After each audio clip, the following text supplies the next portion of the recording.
Half a day students, my name is Leo Pangilinan. I'm the Dean of Student Services at Northern Marianas College. I will be talking to you about expectations for student conduct on our campus, as well as students that are joining us through online courses. So we have rules and standards, and first of all, I'd like to talk to you about or just emphasize that all the laws, both federal and CNMI laws, apply to you as a student. So if you break any of our laws, it is subject to disciplinary action on our campus. We also get law enforcement involved when laws are broken while you are on our campus.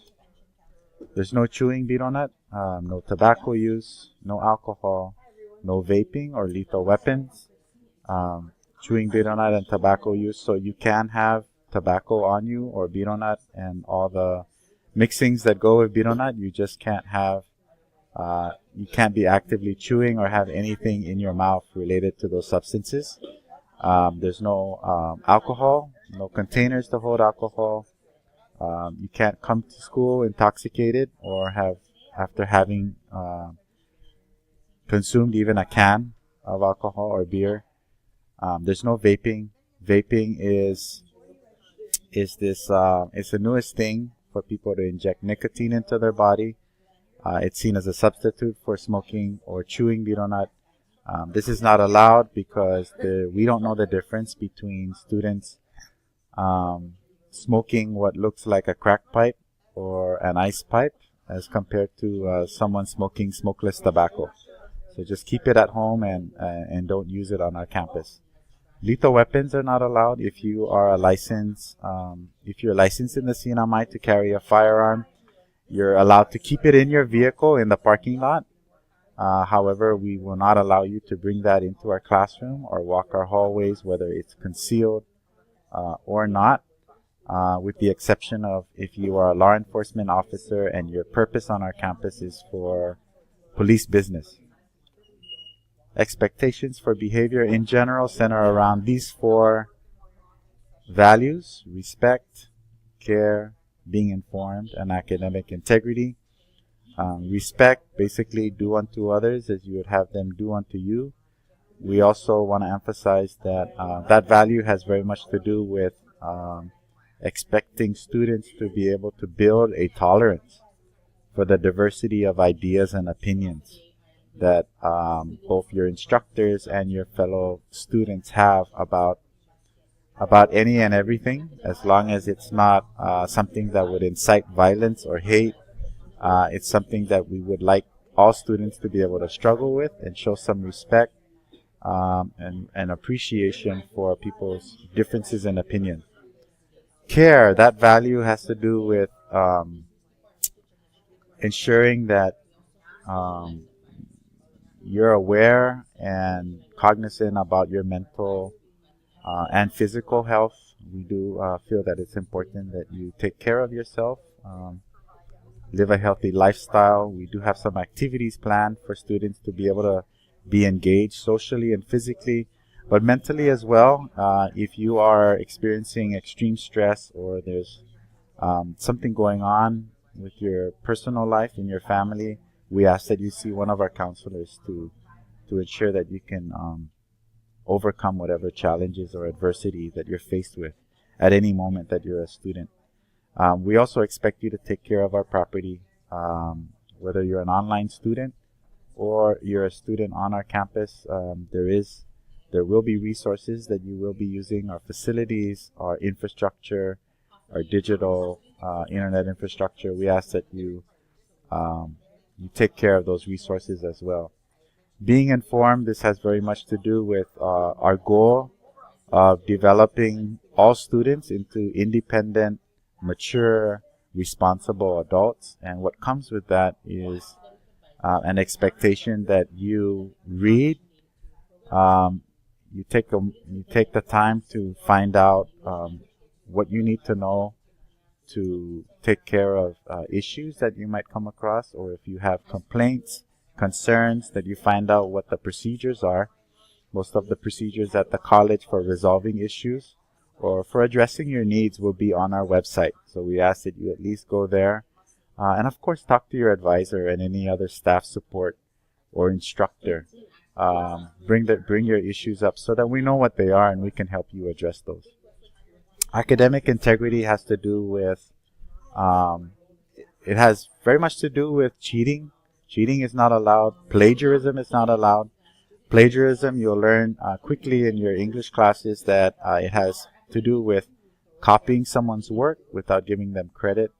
Um, but academic integrity also, the value here really speaks to honesty. We want students to be honest in their dealings with everyone, not just their instructors with their course assignments, but also outside of class with other students, especially other employees at the college. You will have to interact with a number of staff outside of the class to get things done, like financial aid offices.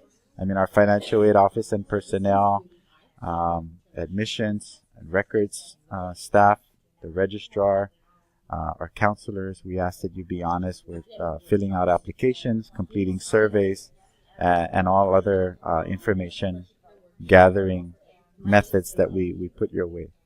So thank you for listening to this overall um, video on student expectations. We will now be moving into talking to you about Title IX and sexual misconduct.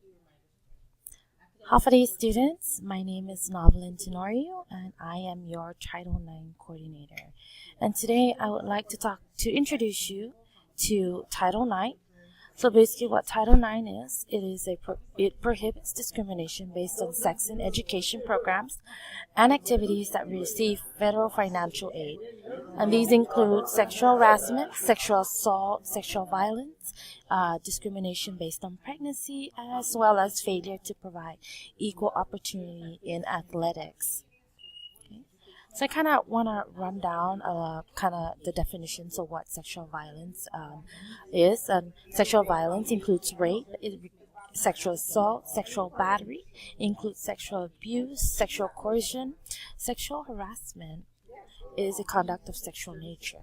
So regardless whether sexual harassment, whether it's a brush through the arm, through like maybe giving derogatory comments, that could constitute as a sexual harassment. It is a conduct again of sexual nature. It is severe. It is persistent and pervasive, and it creates a hostile or abusive environment. Other definitions of violence include domestic violence. These are types of violence. So we have domestic violence, which is a violent misdemeanor or felony offenses against a current or former spouse or cohabitant, husband and wives, common law, husband and wives or partners. Dating violence is a violence against a person in a romantic or intimate relationship, usually gauged by the length of the relationship, the type, and the frequency of interaction. So maybe a boyfriend or girlfriend, if you've only been dating a couple of months or even weeks. Okay. And another type of sexual harassment that our institution does not tolerate is stalking. So stalking is a conduct that would cause a reasonable person to fear for their or another's safety or behavior that causes substantial emotional distress. Sorry.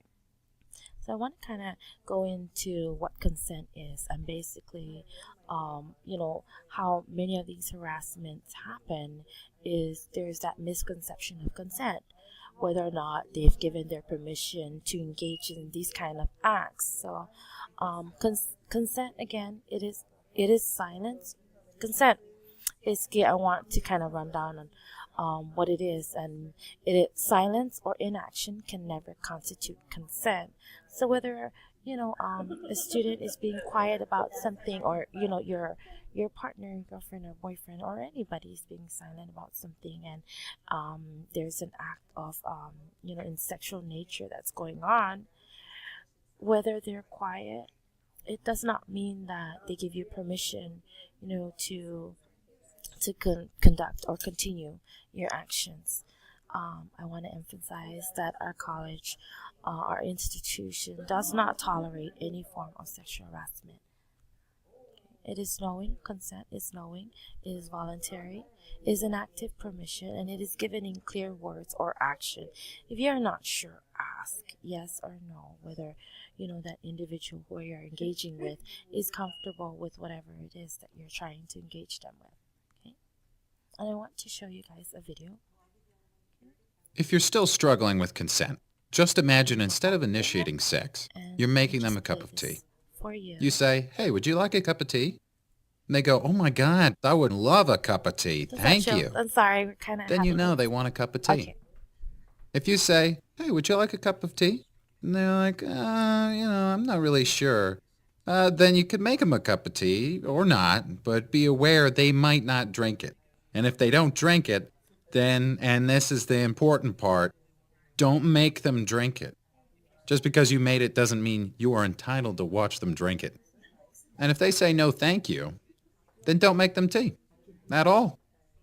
Just don't make them tea. Don't make them drink tea. Don't get annoyed at them for not wanting tea. They just don't want tea, okay? They might say, "Yes, please. That's kind of you." And then when the tea arrives, they actually don't want the tea at all. Sure, that's kind of annoying as you've gone to all the effort of making the tea, but they remain under no obligation to drink the tea. They did want tea, now they don't. Some people change their mind in the time that it takes to boil the kettle, brew the tea, and add the milk. And it's okay for people to change their mind. And you are still not entitled to watch them drink it. And if they're unconscious, don't make them tea. Unconscious people don't want tea.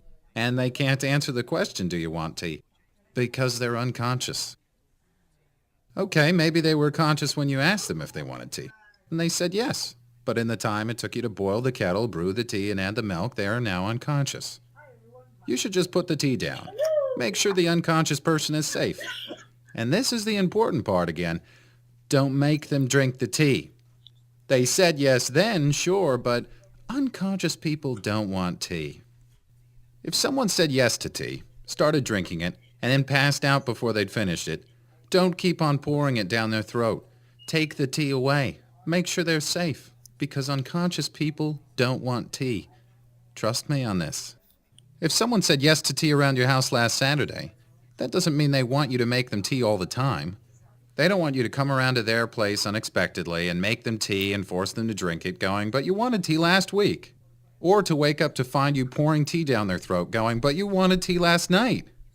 But if you can understand how completely ludicrous it is to force people to have tea when they don't want tea, and you're able to understand when people don't want tea, then how hard is it to understand it when it comes to sex? Whether it's tea or sex, consent is everything. And on that note, I'm going to go make myself a cup of tea.